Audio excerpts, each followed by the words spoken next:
Chapter 14. At that time Aviah, the son of Jeroboam, became ill. And Jeroboam said to his wife, "Now come, put on different clothing so that you may not seem to be the wife of Jeroboam, and go to Shiloh. See, Ahijah is there, the prophet who said I would be king over this people. And take with you 10 cakes of bread and dry cakes and a pot of honey, and go to him. He will give you word of what is to become of the child."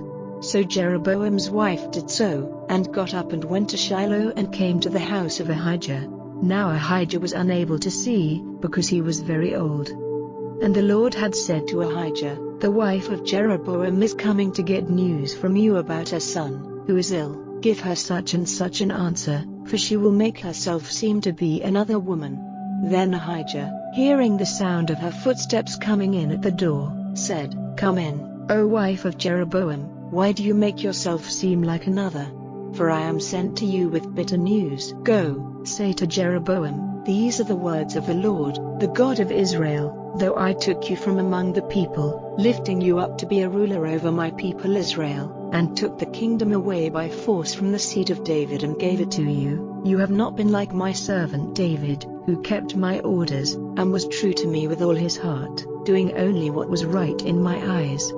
But you have done evil more than any before you, and have made for yourself other gods, and images of metal, moving me to wrath, and turning your back on me. So I will send evil on the line of Jeroboam, cutting off from his family every male child, those who are shut up and those who go free in Israel. The family of Jeroboam will be brushed away like a man brushing away waste till it is all gone. Those of the family of Jeroboam who come to death in the town will become food for the dogs, and those on whom death comes in the open country will be food for the birds of the air, for the Lord has said it. Up, then, go back to your house, and in the hour when your feet go into the town, the death of the child will take place. And all Israel will put his body to rest, weeping over him, because he only of the family of Jeroboam will be put into his resting place in the earth.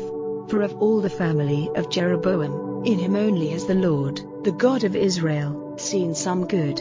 And the Lord will put up a king over Israel who will send destruction on the family of Jeroboam in that day. And even now the hand of the Lord has come down on Israel, shaking it like a river grass in the water, and uprooting Israel from this good land, which he gave to their fathers. He will send them this way and that on the other side of the river, because they have made for themselves images, moving the Lord to wrath.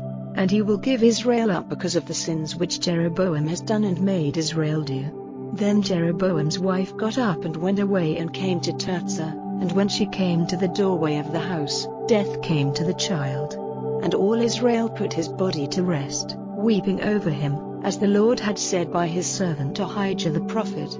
Now the rest of the acts of Jeroboam, how he made war and how he became king, are recorded in the book of the history of the kings of Israel. And Jeroboam was king for 22 years, and was put to rest with his fathers, and Nadab his son became king in his place.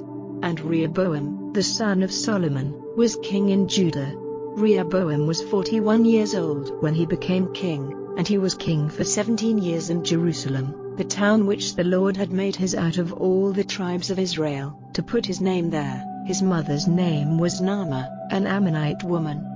And Judah did evil in the eyes of the Lord, and made him more angry than their fathers had done by their sins. For they made high places and upright stones and wood pillars on every high hill and under every green tree, and more than this, there were those in the land who were used for sex purposes in the worship of the gods, doing the same disgusting crimes as the nations which the Lord had sent out before the children of Israel. Now in the 5th year of King Rehoboam, Shishak, king of Egypt, came up against Jerusalem, and took away all the stored wealth from the house of the Lord, and from the king's house, and all the gold body covers which Solomon had made. So in their place King Rehoboam had other body covers made of brass, and gave them into the care of the captains of the armed men who were stationed at the door of the king's house. And whenever the king went into the house of the Lord, the armed men went with him taking the body covers, and then took them back to their room.